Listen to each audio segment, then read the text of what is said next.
Bonjour à tous, je suis Maëlys, wedding planner et designer de ma propre agence Paris en Os.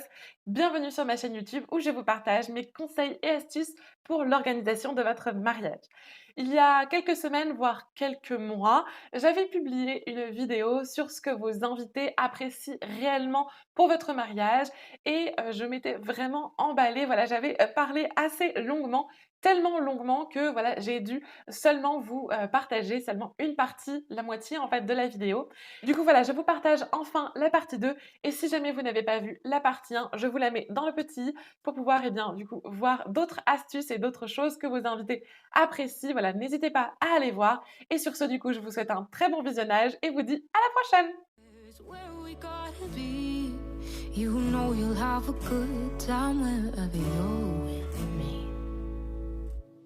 Si vous proposez des navettes à vos invités après la soirée, ils vont adorer parce que du coup, ils ne prennent pas le risque, de devoir prendre leur voiture après avoir bu ou alors, de ne pas s'amuser correctement parce que, ils ne peuvent pas boire parce qu'ils doivent rentrer. Donc du coup, si vous leur proposez des navettes pour rentrer à leur hôtel ou autour de chez vous, ils vont autour de chez eux, pardon, ils vont adorer. Ils vont vraiment adorer l'intention, l'attention, ils vont vraiment, être contents et vous remercier pour ça parce que, voilà, ils ont un moyen de transport, simple, sécurisé pour rentrer chez eux ou pour rentrer à leur hôtel et ils peuvent du coup quand même profiter de la soirée et goûter les vins et les champagnes que vous avez mis à leur disposition et que vous avez prévus pour eux. Et pour, les navettes, je vous conseille d'en parler sur votre page internet, comme ça ils sont prévenus et ils prennent leurs dispositions, voilà, pourquoi pas, de déposer leur voiture à l'hôtel, puis de venir, en, Uber ou en, taxi jusqu'au lieu de réception et ensuite, le retour, il est prévu par vous. Une autre chose qu'ils vont adorer, c'est d'avoir le programme. Alors pour ça, je ne vous demande pas d'imprimer sur un papier le programme. Non, ce qui va être intéressant, ça va être par exemple de leur créer une page, pour votre mariage. En fait, de créer une page mariage, un site internet pour votre mariage où vous allez remettre toutes les informations. Ça va être super parce que du coup, s'ils ont une question, s'ils ont un souci et cetera, ils vont pouvoir, aller sur cette page internet et ils vont pouvoir voir, toutes les choses qui sont, sur votre page internet. Ils vont pouvoir voir, les horaires, ils vont pouvoir voir, l'adresse. Si votre page internet aussi le permet, vous pouvez rajouter, la Maps, Google et comme ça, en fait, quand ils cliquent dessus, ils ont directement l'itinéraire vers votre lieu de réception et ça, c'est quelque chose, qui est super, utile pour eux. La troisième chose, ça va être le parking. Le parking sur votre lieu de cérémonie, mais surtout, surtout, surtout, le parking sur votre lieu de réception. Si jamais vous n'avez pas un parking gratuit, si jamais c'est compliqué d'y accéder, qu'il n'y a pas beaucoup de place, que c'est dangereux pour y aller, que c'est une petite allée sombre, etc., forcément, ça va être beaucoup moins agréable pour vos invités plutôt que si vous avez un grand parking sur votre lieu de réception qui est plus ou moins sécurisé ou au moins fermé. Parce qu'on n'a pas envie, au milieu de la nuit, à 4 heures du matin, de devoir traverser une allée sombre. Voilà, quand c'est un petit peu éclairé, quand c'est un peu sécurisé, et tout de suite, on se sent beaucoup plus en sécurité. Et pensez encore une fois à ces demoiselles que vous invitez qui sont en talons.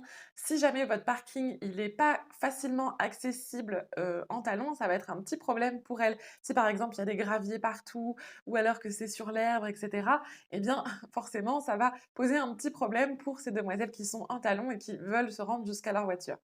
Une autre chose qui va être importante pour vos invités, ça va être la nourriture.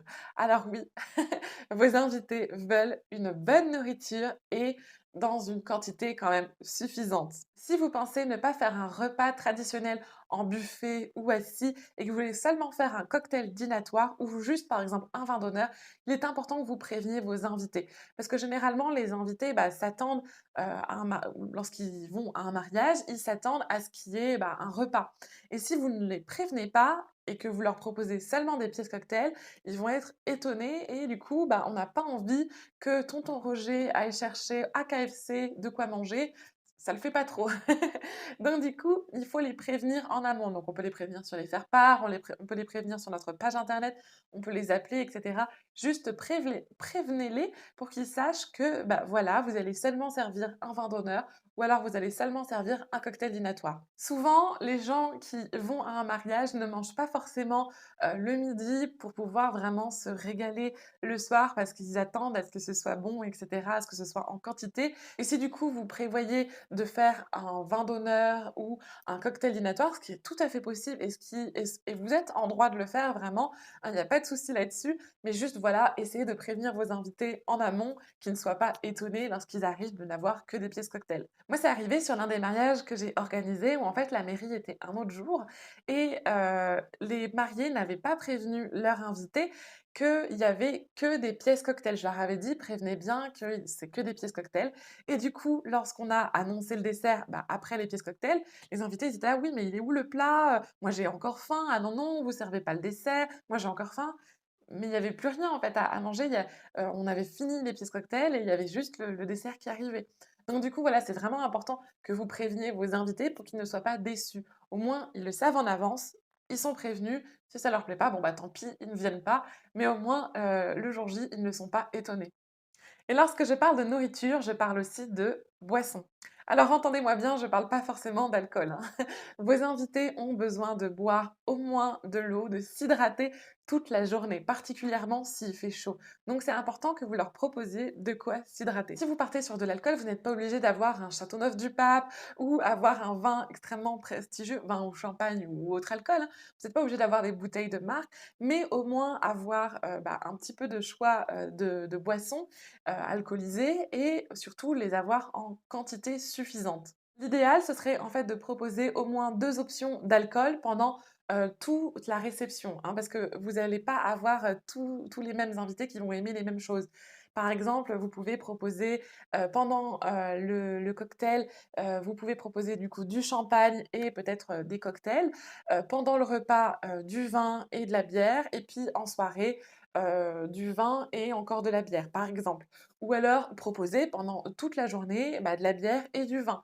Ou alors, proposer que, du vin et du champagne. Voilà, laissez un petit peu le choix à vos invités. Vous n'êtes pas obligé non plus d'avoir, 40 options, d'avoir, du vin, du champagne, du pétillant, de la bière, du cognac, du whisky. Non, vous n'êtes pas obligé d'avoir tout ça, tant qu'il y a au moins, voilà, 2 choix d'alcool au moins pendant toute la journée. Et si vous avez une réception sans alcool, là, pas de souci, juste ne prévoyez pas que de l'eau.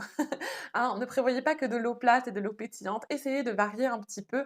L'idéal, ce serait d'avoir, par exemple, bah, voilà, de l'eau plate, de l'eau pétillante avec, des sodas ou avec des jus. Et pourquoi pas, par exemple, pendant le cocktail, de proposer des mocktails, donc des genres de jus de fruits un petit peu améliorés, des smoothies, et cetera. Voilà, ça rendra un petit peu la chose un peu plus fun et puis voilà, vous leur, proposez pas que de l'eau plate et pétillante. Alors ce que les invités adorent, c'est d'avoir la possibilité de donner leurs réponses extrêmement facilement. Ça va leur faciliter la vie. S'il faut, cocher des choses, envoyer, ensuite aller chercher un timbre, puis aller se rendre à la poste et cetera, ça va être beaucoup trop long pour eux. Alors que si vous leur proposez une façon facile de répondre et ben, du coup, ça va être extrêmement, simple pour eux. De même, juste leur dire: «Bah, vous pouvez répondre par SMS à ce numéro-là» et ben, ça va pas forcément être très efficace parce qu'ils vont vous dire: «Bah oui, je suis là», mais ils vont pas vous dire, s'ils viennent accompagnés, si, ils prennent leurs enfants ou pas, s'ils seront présents seulement le jour J ou est-ce qu'ils sont présents pour le brunch. Alors que si vous avez un RSVP, un petit formulaire en fait de réponse très, très clair sur votre page internet et ben, du coup, vous allez avoir toutes les informations, qui sont déjà à leur disposition. Ils ont plus qu'à répondre et du coup, vous allez avoir toutes les informations d'un coup et ça va être extrêmement pratique pour vous également. Et enfin, la dernière chose que vos invités aiment bien, ça va être de leur prévoir des petits kits toilettes. Alors, qu'est-ce que c'est les kits toilettes comme j'appelle ou les kits beauté et cetera? Ça va être des petits kits que vous allez mettre dans les toilettes, dans les toilettes et en fait, il va y avoir certaines petites choses dedans qui vont du coup, être utiles pour vos invités. Par exemple, vous pouvez mettre, bah, voilà, les plus classiques, des chewing-gums, des Tic Tac. Vous pouvez mettre des mouchoirs, hein, il y a toujours quelqu'un qui va pleurer ou qui va devoir, s'essuyer quelque chose, donc de mettre des petits mouchoirs, c'est super intéressant. Dans les toilettes des filles, on va penser peut-être à mettre des, protections hygiéniques. Également, pourquoi pas, des pinces à cheveux, des brosses, des élastiques, voilà, ils vont adorer, hein. Forcément, il y a toujours une fille, qui a le chignon qui tombe et cetera. Donc du coup, avoir des petites pinces, dans ce petit kit, bah, ça va leur faire extrêmement plaisir. Vous pouvez également mettre des pansements, des désinfectants, peut-être aussi du Doliprane ou des Spasfon ou Nurofen ou peu importe.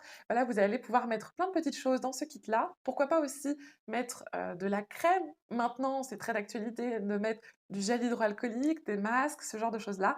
Mais en fait, vous allez mettre ça à disposition, dans les toilettes et du coup, vos invités vont pouvoir prendre seulement ce dont ils ont besoin. Généralement, ils sont assez éduqués et ils ne vont pas piller, ils vont laisser quand même pour les autres.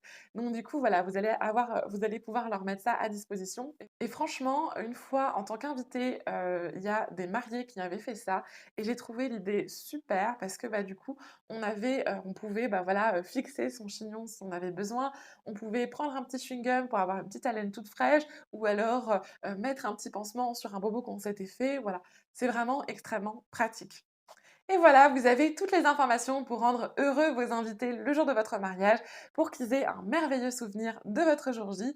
Je serais très curieuse de savoir ce que vous avez choisi, ce que vous allez mettre en place pour vous inviter. N'hésitez pas à me l'écrire en commentaire, je serais très curieuse de le savoir. Si vous voulez plus de conseils ou d'astuces mariage, n'hésitez pas à liker et à vous abonner. J'adore recevoir des notifications comme quoi j'ai des personnes qui ont liké mes vidéos ou qui s'abonnent. Vraiment, moi, ça me booste, ça me donne un petit peu d'énergie et ça me donne envie de continuer à vous donner mes conseils. Si vous voulez aller un petit peu plus loin et que vous voulez avoir de l'aide dans l'organisation de votre mariage, n'oubliez pas que je suis wedding planner et designer, donc je vous mets de toute façon toutes les informations dans ma description.